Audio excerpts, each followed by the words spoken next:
नमस्कार, मैं आपका दोस्त हूँ डॉक्टर वीडी भट्ट और ये है essentials of inorganic chemistry. Symmetry का चैप्टर चल रहा है और ये एक्सप्लेनेटरी सेशन नंबर 3 है। इसमें हम इम्प्रॉपर रोटेशन और इन्वर्जन के बारे में एक्सप्लेनेशन हिंदी में देंगे। वैसे मैंने ये वीडियो ऑलरेडी इंग्लिश में अपलोड किया हुआ है, तो मेरा ये आपसे सलाह एडवाइस है कि ये हिंदी एक्सप्लेनेटरी सेशन में आने से पहले आप ज़रूर इंग्लिश में वीडियो देख लीजिए। उसमें अगर आपको कोई डाउट रहता है तो उसके लिए आप हिंदी सेशन को अटेंड कीजिए।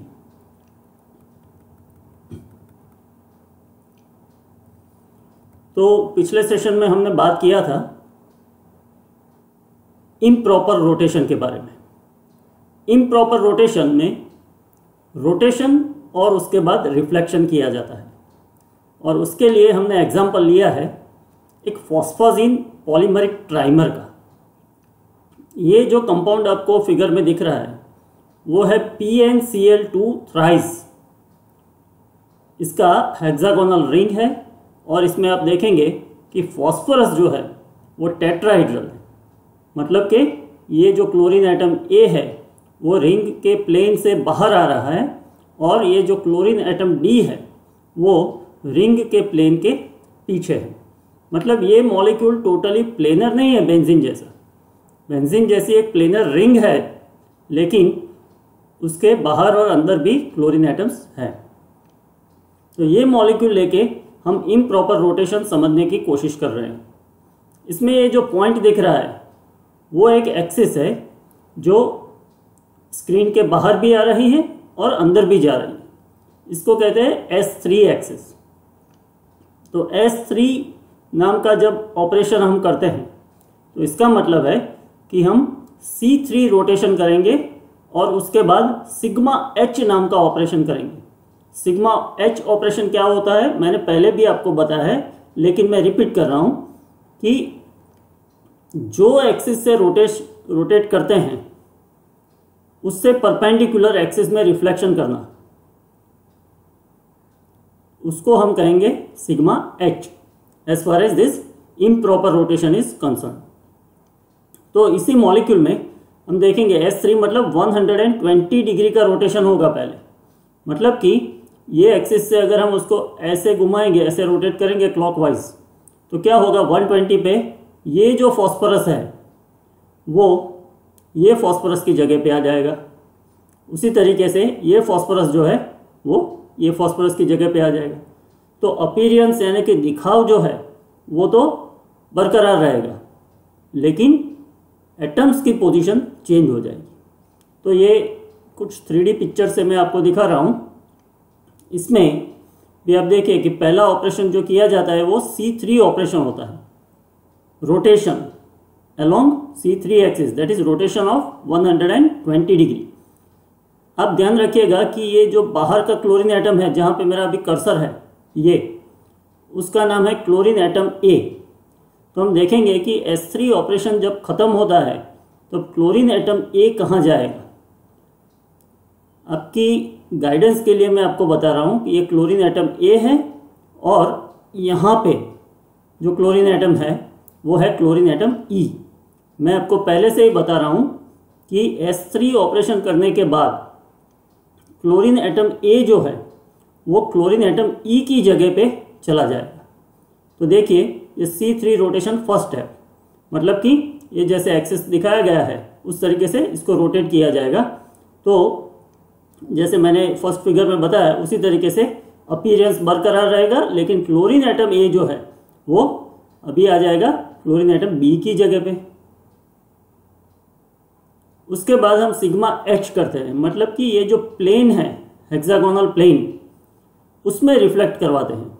उसमें रिफ्लेक्ट करवाने से क्या होता है कि फॉस्फोरस नाइट्रोजन तो अपनी जगह पे ही रहेंगे, लेकिन ये जो क्लोरीन एटम्स है A और D जो आगे पीछे के वो अपनी जगह इंटरचेंज कर लेंगे, एक दूसरे की जगह पे आ जाएंगे। तो आप देखिए कि ये सिग्मा एच करने के बाद ये क्लोरीन एटम ए जो ओरिजिनल में क्लोरीन एटम ई जिस जगह पे था वहाँ पे आ गया है। तो ये हो गया अपना इम्प्रॉपर रोटेशन। अभी उसी का थोड़ा सा डिस्कशन मैं आपको बता रहा हूँ कि from the above figure it is seen that PnCl2 thrice has S3 symmetry, वो हमने देख लिया। 3-fold एक्सिस ऑफ रोटेशन जो है वो प्लेन से परपेंडिकुलर है, हेक्सागोनल प्लेन से परपेंडिकुलर है, जिसमें इधर लिखा है इक्विलेटरल ट्रायंगल, मतलब कि 3 फॉस्फोरस ज्वाइन करने से जो ट्रायंगल बनता है वो ट्रायंगल भी उसी प्लेन में ही है। उसके बाद the 2 chlorine atoms bound to each phosphorus atoms are above and below the plane of the triangle. वो मैंने ऑलरेडी आपको बताया है कि फॉस्फोरस इसमें टेट्राहेड्रल है, मतलब कि मीथेन जैसा स्ट्रक्चर है इसमें। Phosphorus is occupying the position of carbon in methane. अभी rotation of 120 degree followed by reflection in the plane perpendicular to this axis changes the position of chlorine atom a to position of chlorine atom e. वो मैंने already आपको समझा दिया है। उसी तरीके से आप वापस जाके देखेंगे तो क्लोरीन एटम बी जो है वो एफ की जगह पे जाएगा, सी जो है वो डी की जगह पे जाएगा। तो ये सिंपल सी बात है, improper rotation S3 in case of PnCl2 thrice. अभी ये कुछ मैथमेटिकल रिलेशंस हैं, उसको समझने की कोशिश करते हैं। मैं 1 या 2 रिलेशन आपको समझाऊंगा और उसके बाद आप वो पोजीशन में आ जाएंगे कि बाकी के रिलेशन खुद ब खुद समझ पाएंगे। तो पहला है S3 स्क्वायर का क्या वैल्यू होता है। हमको पता है S3 स्क्वायर मतलब जैसे 2 स्क्वायर, तो उसका क्या मतलब होता है 2 मल्टीप्लाइड बाई 2। तो S3 square is S3 multiplied by S3। But then what is S3? You know S3 is C3 multiplied by sigma H। So S3 square is equal to C3 square multiplied by sigma H square. Now sigma H, जब भी sigma की बात आती है तो वो symbol किसका है? रिफ्लेक्शन का। और रिफ्लेक्शन जब 2 बार किया जाता है एक ही प्लेन में तो हमेशा याद रखिएगा कि आपको वही ओरिजिनल अपीयरेंस ही मिलता है, ओरिजिनल मतलब आइडेंटिटी ही मिलती है, तो उसका वैल्यू होता है E। रिफ्लेक्शन में हमेशा याद रखिए कि इवन नंबर में E आता है और ऑड नंबर में रिफ्लेक्शन किया जाता है तो सिग्मा H ही आता है, या सिग्मा V, जो भी रिजल्ट है, जो भी ऑपरेशन किया है रिफ्लेक्शन का वही आएगा। तो मतलब ये हो गया C3 स्क्वायर मल्टीप्लाइड बाई 1 मतलब C3 square. So S3 square is equal to C3 square. अभी देखिए S3 क्यूब, S3 क्यूब मतलब S3 multiplied by S3 multiplied by S3, but S3 is equal to C3 multiplied by sigma H। Therefore S3 cube is equal to C3 cube multiplied by sigma H cube. अभी C की जब बात आए तो उसमें हमेशा याद रखने वाला रिलेशन क्या है? Cn⁻n is always equal to E। तो C3 क्यूब मतलब क्या हुआ? Cn⁻n, दोनों n की वैल्यू सेम हो गई, तो C3 cube is equal to E। And sigma H cube मतलब कि आपने 3 बार रिफ्लेक्शन किया। तो रिफ्लेक्शन में यह है कि आप 1 बार करो, 3 बार करो, 5 बार करो, 7 बार करो, ऑड नंबर में कितनी भी बार करो एक ही रिजल्ट आएगा। इवन नंबर में अगर रिफ्लेक्शन करते हो तो आइडेंटिटी ही आएगी। तो sigma H cube is equal to sigma H. Therefore, you will be able to say that S3 cube is equal to sigma H. तो अभी बाकी का जो है वो आप खुद ब खुद चेक कर सकते हैं, सिंपल सा है।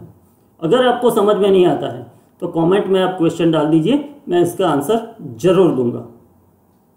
इसके बाद हम बात करेंगे इन्वर्जन नाम के ऑपरेशन की। इन्वर्जन भी एक टाइप का इम्प्रॉपर रोटेशन ही है, लेकिन जनरल इम्प्रॉपर रोटेशन की जब हम बात करते हैं तो रोटेशन का एंगल फिक्स नहीं होता, कुछ भी हो सकता है। इन्वर्जन में क्या होता है? रोटेशन का एंगल हमेशा फिक्स होता है, और वो कितना होता है? 180 degree. A rotation by 180 degree about an axis followed by reflection in a plane perpendicular to the axis of rotation is called inversion. मतलब C2 multiplied by sigma H, ये हुआ आपका इन्वर्जन। और इन्वर्जन के लिए एक स्पेशल सिंबल है I। तो I is equal to S2 भी कह सकते हैं इसको, क्योंकि S3 इज 120 डिग्री, तो S2 क्या हुआ? 180 डिग्री। जैसे C2 180 होता है ना, इसलिए S2 180 होगा, और इन्वर्जन में हमेशा 180 होता है। तो I is equal to S2 is equal to C2 multiplied by sigma H। अभी इसको समझने के लिए हम दो बहुत इंटरेस्टिंग एग्जाम्पल लेने वाले हैं, सिस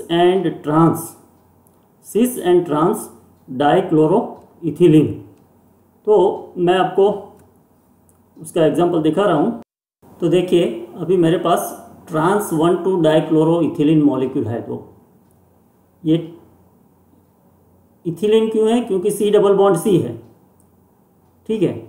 और उसमें क्या होता है, C2H4 इथिलीन की फॉर्मूला है, मतलब 2 कार्बन और 4 हाइड्रोजन, 1 2, लेकिन 2 हाइड्रोजन को निकाल के उसकी जगह पे हमने 2 क्लोरीन रख दिए है, इसलिए इसका नाम हो गया डाइक्लोरोइथिलीन। और अभी जो 2 क्लोरीन एटम हमने लगाए हैं वो हम अलग अलग तरीके से लगा सकते थे, उसके लिए भी उसका स्पेसिफिक नाम होता है।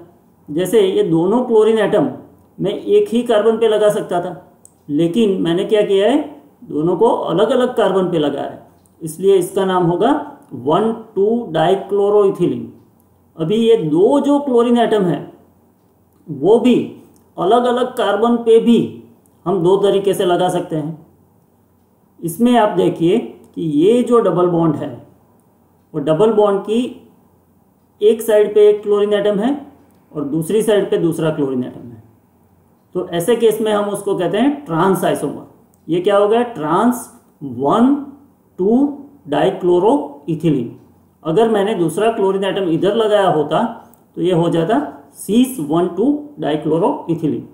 तो ट्रांस 1,2 डाइक्लोरोइथिलीन में हम अभी कोशिश करेंगे इन्वर्जन ऑपरेशन रन करने की। तो इन्वर्जन ऑपरेशन में हमने क्या किया है, पहले C2 और उसके बाद सिग्मा H। पहले आप देख लीजिए कि ये दोनों जो ट्रांस 1,2 डाइक्लोरोइथिलीन के मॉलिक्यूल्स मैंने दिखाए हैं उसमें सभी एटम्स की पोजीशन सेम है कि नहीं, तो है, बराबर। अभी मुझे C2 ऑपरेशन रन करना है। C2 एक्सिस कहाँ पे आएगी, ये हमारी होगी C2 एक्सिस। C2 मतलब कितने डिग्री का रोटेशन, 180 का। जब मैं 180 का रोटेशन करूंगा तो ये Cl4 की जगह पे क्या आ जाएगा, H5, और उसी तरीके से H6 की जगह पे क्या आ जाएगा, Cl3। तो ये हुआ मेरा रोटेशन 180 डिग्री का, C2 रोटेशन कर दिया मैंने। उसके बाद मुझे क्या करना है, सिग्मा H मतलब plane perpendicular to the axis of rotation. ये मेरा एक्सिस ऑफ रोटेशन था, और परपेंडिकुलर प्लेन मतलब ये हुआ उसका परपेंडिकुलर, उससे 90 डिग्री पे। और उसमें जब मैं रिफ्लेक्शन कराऊंगा तो क्या होगा, ये ऊपर का जो पार्ट है वो नीचे चला जाएगा और नीचे का जो पार्ट है वो ऊपर आ जाएगा। तो ये रोटेशन होने के बाद ऐसा रिजल्ट मिलेगा मुझे, ठीक है। ये मैंने इन्वर्जन ऑपरेशन कर दिया, 120 पे रोटेशन किया और उसके बाद सिग्मा H में रिफ्लेक्शन किया। अभी आप नंबर को छोड़ दीजिए, खाली पोजीशंस और अपीयरेंस को देखिए, दिखाव को देखिए कि दोनों मॉलिक्यूल एक जैसे दिख रहे हैं कि नहीं, सेम दिख रहे हैं। Appearance is restored, appearance is same. तो ये मॉलिक्यूल जो है इसमें सेंटर ऑफ सिमेट्री है, ऐसा कहेंगे हम, क्योंकि इसके पर S2 ऑपरेशन कर सकते हैं, इन्वर्जन ऑपरेशन कर सकते हैं, तो सेंटर ऑफ सिमेट्री इसके अंदर है, ऐसा हम बता सकते हैं। इसमें इंटरेस्टिंग बात यह है कि सभी एटम्स की पोजीशन बदल गई है। ये इसमें जो 6 एटम है, 6 के 6 एटम्स की पोजीशन बदल गई है, लेकिन अपीयरेंस उसका दिखाव सेम ही रहता है। So what you can say is, आप क्या कह सकते हैं कि trans 1,2 dichloroethylene possesses centre of symmetry, ठीक है। अभी इसके बाद मैं ले रहा हूं सीस। उसमें क्या होता है वो हम एक बार देख लेते हैं।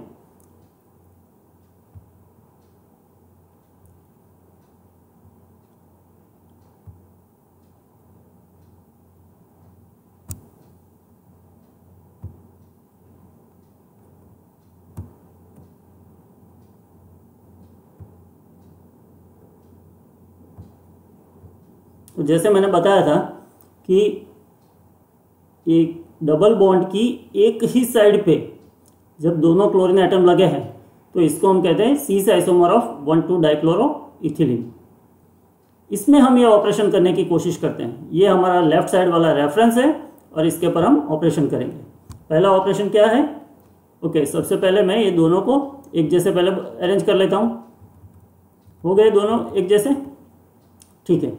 अभी मैं पहले करूँगा रोटेशन 180 डिग्री का, ये एक्सिस के अराउंड 180 डिग्री का रोटेशन। तो ये हो गया 180 डिग्री का रोटेशन। उसके बाद मैं क्या करूँगा, reflection in a plane perpendicular to the axis of rotation. तो ऊपर वाला नीचे, नीचे वाला ऊपर, इस तरीके से होगा। अभी आप देखिए कि अपीयरेंस जो है वो बदल गया। मतलब कि cis1,2 डाइक्लोरोइथिलीन में जब मैंने इन्वर्जन ऑपरेशन या तो S2 ऑपरेशन या तो C2 multiplied by sigma H जब किया तो अपीयरेंस बदल गया। मतलब कि cis1,2 डाइक्लोरोइथिलीन में सेंटर ऑफ सिमेट्री नहीं है। फोर्थ टॉक जो इंग्लिश में मैंने दिया है उसके एक्सप्लेनेशन पे, इसमें हम बात करने वाले हैं पॉइंट ग्रुप्स, उसके रूल्स, उसके बाद कुछ एग्जांपल्स लेंगे CN, CNV एट्सेट्रा, और मल्टीप्लिकेशन टेबल के बारे में हम आज बात करेंगे। तो सबसे पहले पॉइंट ग्रुप, उसमें एक और डेफिनेशन लेना पड़ेगा, सिमेट्री ग्रुप। तो एक collection of elements of symmetry of A molecule is called symmetry group. एक मॉलिक्यूल में कितने एलिमेंट्स ऑफ सिमेट्री है उसका जो भी ग्रुप बनता है उसको सिमेट्री ग्रुप कहते हैं। उसी सिमेट्री ग्रुप को पॉइंट ग्रुप कहा जाता है कब, जब अगर सभी ऑपरेशन, इनमें से कोई भी ऑपरेशन आप करो तो एक पॉइंट एटलीस्ट ऐसा रहना चाहिए कि जो कभी भी अपनी पोजीशन नहीं बदलेगा, तो उसको कहते हैं पॉइंट ग्रुप। ऐसे सिमेट्री ग्रुप को पॉइंट ग्रुप कहा जाता है। अभी अगर कोई पॉइंट ग्रुप है तो पॉइंट ग्रुप के जितने भी मेंबर्स होते हैं, ग्रुप के जितने भी मेंबर्स होते हैं, वो सबको कुछ रूल्स फॉलो करने पड़ते हैं। तो उसका पहला रूल जो है वो मैं बताता हूँ। Each group must contain the identity element E. कोई भी ग्रुप बनेगा उसमें ई नाम का एक एलिमेंट तो रहेगा ही। जिस तरीके से मैथमेटिक्स में नंबर 1 होता है कि जिसको किसी भी नंबर से मल्टीप्लाई करो, 1 multiplied by 6 is equal to 6, 1 multiplied by 8 is equal to 8।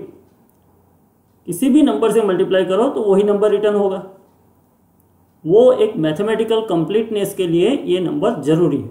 इसीलिए अगर पॉइंट ग्रुप बनाना है तो उसमें एलिमेंट ई तो होना ही चाहिए। ये पहला रूल है। दूसरा, the elements of A group can be multiplied by one another. जैसे एक ग्रुप में 2 एलिमेंट्स है, C3 है और C3 है और मेरे ख्याल से let us take sigma H। तो C3 multiplied by sigma H करना जरूरी है, होना ही चाहिए। और जब हम मल्टीप्लिकेशन की बात करते हैं तो जैसे अगर मैं कहूँगा C3 multiplied by sigma H, तो उसका मतलब ये हुआ कि पहले अपने ऑब्जेक्ट को लेके, मॉलिक्यूल के लेके उसके पर C3 ऑपरेशन करना है और उसके बाद आपको सिग्मा H करना है। जब मैं कहूँगा sigma H multiplied by C3, तो पहले आपको सिग्मा H करना है और उसके बाद C3 करना है। आप ऐसा नहीं कर सकते कि सीक्वेंस को जैसे भी मन में फाए ऐसे बदल डालें। ये जरूरी नहीं है कि A multiplied by B is equal to B multiplied by. हो भी सकता है, नहीं भी हो सकता, लेकिन आपको नहीं हो सकता है ऐसा सोच के चलना पड़ेगा। और मोस्ट इंपॉर्टेंट पार्ट यह है कि आप अगर 2 ऑपरेशन करते हैं, जैसे C3 multiplied by sigma H, तो उसका जो रिजल्ट आएगा उसका भी कुछ नाम होगा, और वो रिजल्ट का जो नाम होगा वो भी ये ग्रुप में मेंबर होना ही चाहिए। कोई भी प्रोडक्ट, कोई भी ऑपरेशन का प्रोडक्ट जो होता है उसका रिजल्ट कभी भी ग्रुप के बाहर का नहीं आ सकता, सब कुछ ग्रुप के अंदर ही रहना चाहिए। That is the second rule. With third rule देखें तो the elements of A group follow the associative rule of multiplication. अगर 2 से ज़्यादा भी 3 ऑपरेशन करने हैं तो इस तरीके से आप कर सकते हैं, A multiplied by B into C. Bracket में जो है वो प्रोडक्ट दिया गया है, B और C का प्रोडक्ट जो आता है ए उसके ऊपर ऑपरेट करो या ए और बी के प्रोडक्ट पे सी ऑपरेट करो, वो दोनों जरूर सेम आएंगे। लेकिन जैसे मैंने पहले बताया, A multiplied by B is equal to B multiplied by A, ये जरूरी नहीं है। अगर ऐसा होता है तो उस ग्रुप को कहते हैं abelian group. If you see that A B is equal to B A in all the elements, then it is called abelian group. उसके बाद for every element A in a group there is an element in the group A inverse. ये A inverse क्या होता है कि उसी operation को reverse कर देता है। जैसे C3 किया आपने, तो मतलब आपने 120 डिग्री पे क्लॉकवाइज में रोटेशन किया, तो C3 इनवर्स क्या होता है कि उसी को आप 120 डिग्री पे एंटी क्लॉकवाइज रोटेट करो, तो उसका रिवर्स ऑपरेशन हुआ। उसकी वजह से क्या होगा, ये एक मैथमेटिकल रिलेशन आपको मिलेगा कि हमेशा A inverse is equal to A inverse ए।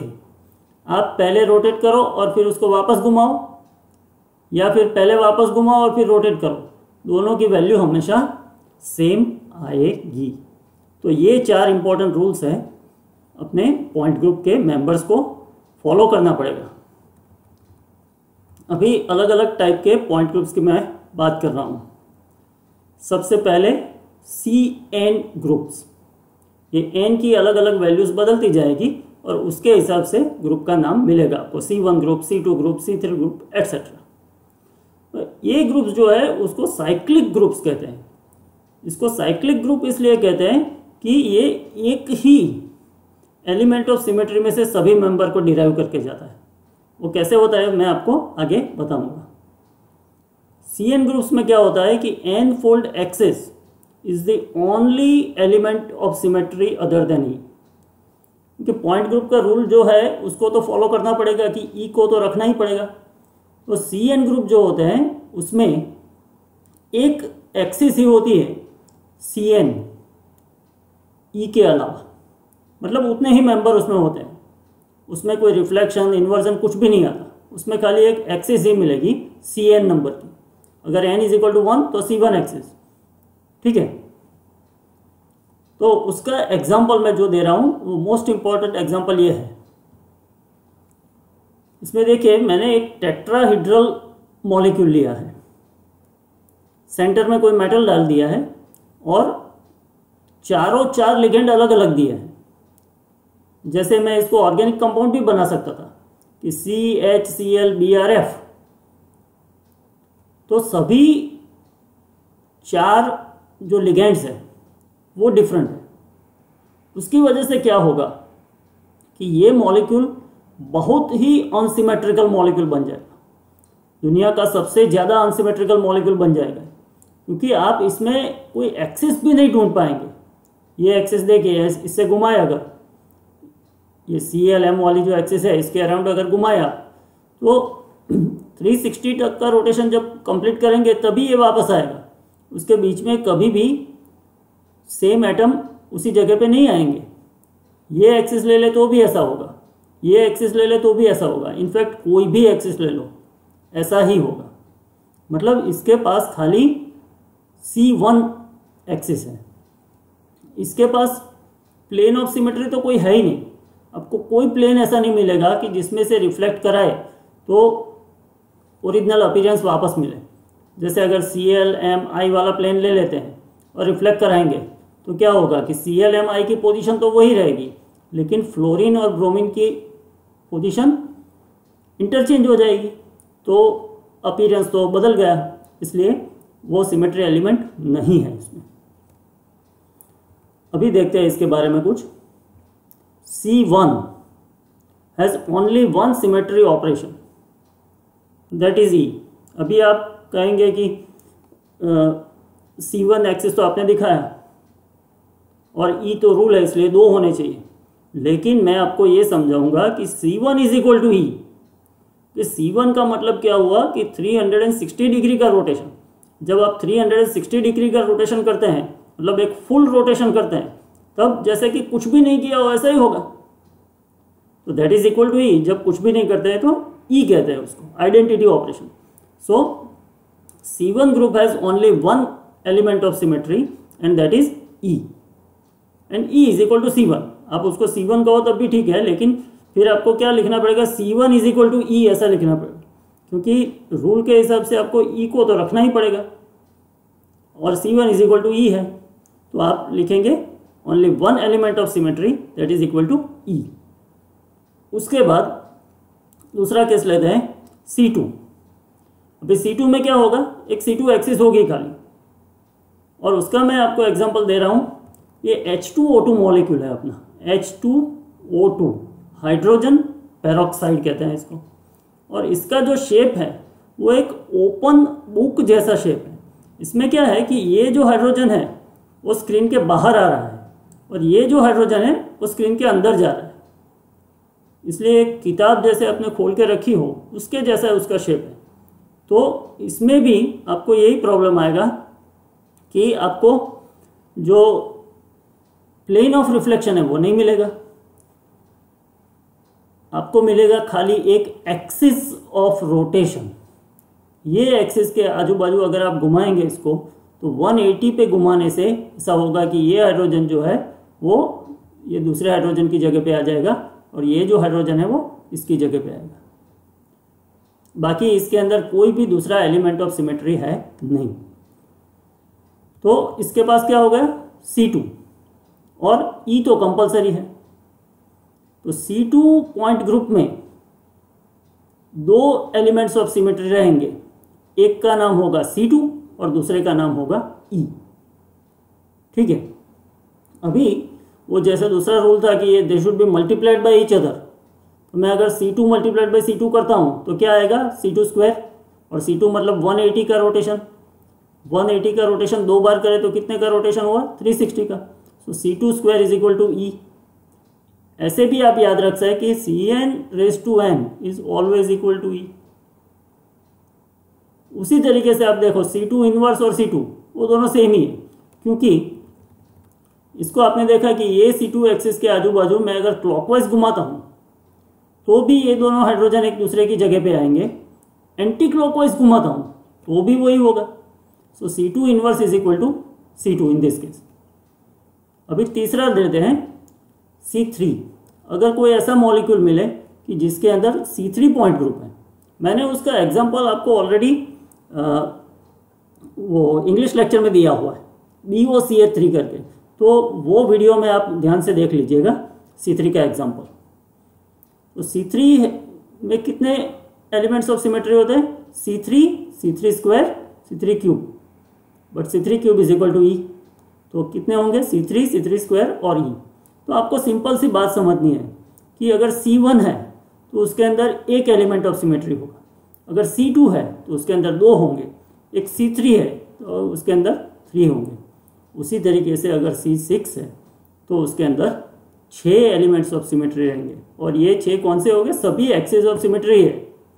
तो जैसे C6 हुआ तो C6 मल्टीप्लाइड बाई C6 भी आएगा, वो क्या होगा, C6 स्क्वायर। लेकिन C6 स्क्वायर क्या होगा, देखिए C6 मतलब 360 डिवाइडेड बाय 6 डिग्री का रोटेशन, मतलब 60 डिग्री का रोटेशन हुआ, और C6 स्क्वायर मतलब 120 का, 120 का रोटेशन मतलब C3 भी हुआ ना। तो C6 square is equal to C3। C6 cube मतलब 180 का rotation is equal to C2। C6⁴ is equal to C3 square, and C6⁵ is independent, उसका कोई दूसरा रिलेशन आपको नहीं मिलेगा। C6⁶ that is equal to E। हमको पता ही है कि Cn⁻n is always equal to E, ये तो याद ही रखना है। Cn⁻n is always equal to E and σH⁻n if n is even is equal to E।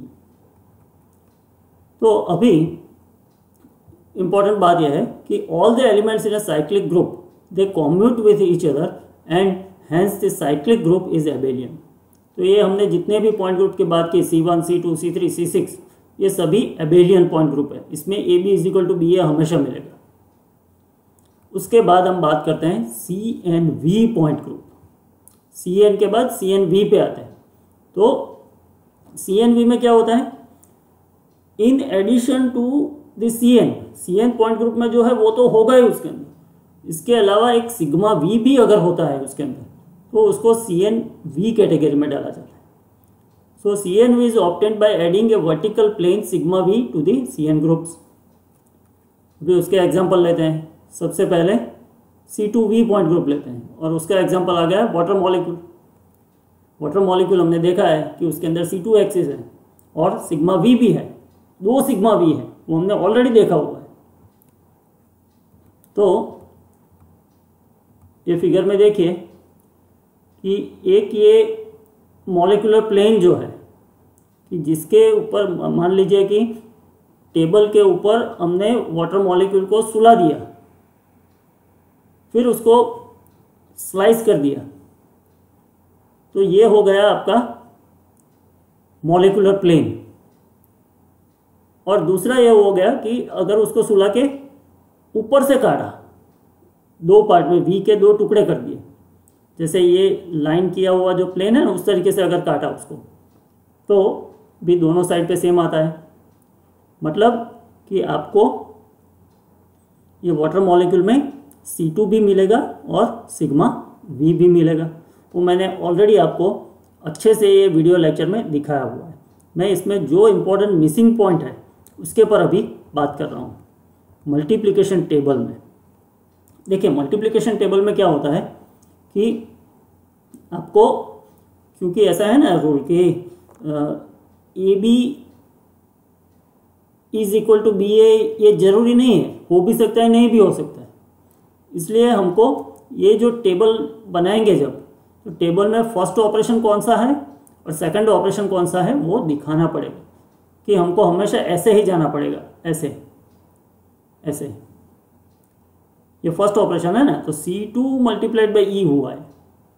ये जो वैल्यू मिली वो क्या है, C2 multiplied by E। E multiplied by C2 नहीं है, नीचे से ऊपर नहीं जाने का, ऊपर से नीचे ही जाने का। पहले आपको ऊपर से थोड़ा नीचे जाने का, फिर साइड पे जाने का, उस तरीके से आपको ये वैल्यू मिलेगी। तो देखिए, पहले सभी कॉलम में जितने भी एलिमेंट्स है उसका नाम लिख दिया, EC2Z, sigma V XZ, sigma V prime YZ। ये खाली समझने के लिए लिखा है। XZ प्लेन में जो रिफ्लेक्शन होता है उसको सिग्मा V कहेंगे, और दूसरा जो प्लेन है YZ उसके लिए सिग्मा डैश भी रखा है उसका नाम, खाली समझने के लिए। नीचे जब मैंने लिखा है तो वो सब नहीं लिखा है, XZ वो सब नहीं लिखा है। अभी जिस तरीके से हमने सभी एलिमेंट्स के नाम कॉलम में लिख दिए, उसी तरीके से हर एक रो में भी लिख दिए, उसी सीक्वेंस में। और अभी 1 बाय 1 हमको ये सेल भरने हैं। ये सेल भरने के लिए क्या करना पड़ेगा, जैसे अगर हमको ये पहला सेल भरना है तो क्या करना पड़ेगा, ऊपर से नीचे जाने का, E मल्टीप्लाइड बाय E। मतलब जैसे 1 मल्टीप्लाइड बाय 1 तो क्या होगा, 1 मतलब E। उसी तरीके से दूसरा cell E multiplied by C2 तो क्या होगा, C2। हमको पता ही है E से किसी को भी मल्टीप्लाई करेंगे तो वो जिससे मल्टीप्लाई किया है वही आएगा, ठीक है। तो ये कॉलम तो आपका भर गया इजीली। इसके बाद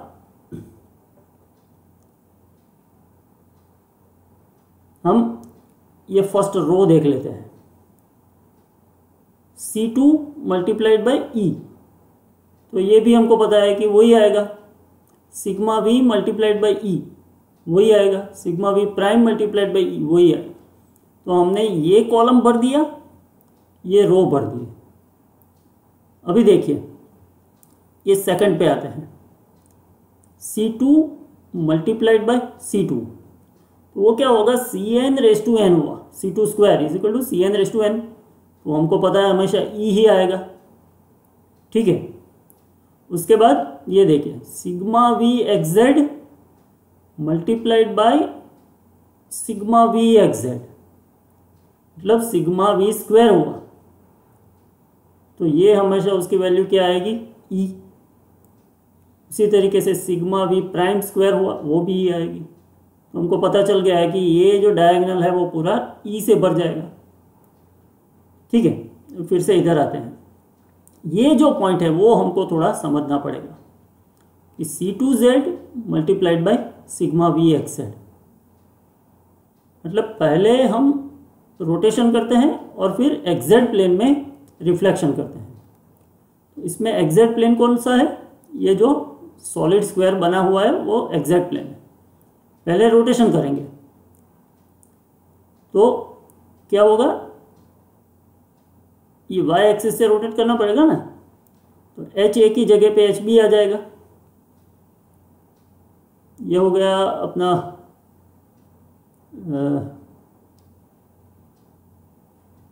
मतलब एच ए एच बी अपनी पोजीशन इंटरचेंज कर लेंगे, ठीक है। ये भी ऐसा ही आएगा, ये भले इधर सिग्मा वी एक्जेड लिखा है लेकिन ऐसा ही आएगा। उसके बाद आपने क्या करना है, सिग्मा एक्जेड प्लेन में उसको रिफ्लेक्ट करवाना है, मतलब ये एच अपनी अपनी पोजीशन पे ही रहेंगे, खाली पोजीशन ए और बी की इंटरचेंज हो जाएगी। वो क्या होता है, वो होगा सिग्मा वी एक्जेड। आप देखिए सीधा वो ही दिख रहा है। तो C2 multiplied by sigma V is equal to sigma V prime, ठीक है। और अभी जब आप ये कॉलम में भर रहे हैं तो एक सिंपल सी बात है कि सभी कॉलम में सभी एलिमेंट का नाम आएगा। और कितने एलिमेंट है? टोटल 4। एक हो गया, दूसरा हो गया, तीसरा हो गया, चौथा जो खाली है जो बचा वही आएगा। आप चेक भी कर सकते हैं और चेक नहीं करें तो भी आपको इजीली लिख सकते हैं। अगर एग्जाम में लिखना है तो ये टेबल बनाने में आपको 2 मिनट से ज़्यादा टाइम नहीं लगेगा। समझने के लिए टाइम लग सकता है और उसके लिए मैंने वीडियोस लेके 3D वीडियोस लेके इंग्लिश में जो सेशन है उसमें अच्छे से बताया है, तो उसको आप थोड़ा देख लेना। उसी तरीके से अभी आप मेरे हिसाब से ये भी कर पाएंगे और ये भी कर पाएंगे। हमको अभी इम्पोर्टेंट चीज़ इसमें क्या देखना है कि C2 multiplied by sigma we क्या कहाँ पे है। C2 multiplied by sigma we ये सेल हुआ बराबर, उसका रिजल्ट क्या आया? Sigma V prime. अभी मुझे देखना है कि sigma V multiplied by C2 कहाँ पे है। ये sigma V multiplied by C2, उसका रिजल्ट क्या है? Sigma V prime. C2 multiplied by sigma V is equal to sigma V multiplied by C2। देखिए दोनों सेम है, इसीलिए ये मल्टीप्लिकेशन टेबल से हमको ये पता चलता है कि ये जो C2V ग्रुप है वो अबेलियन ग्रुप है, उसमें कॉम्यूटेटिव रिलेशनशिप चलती है।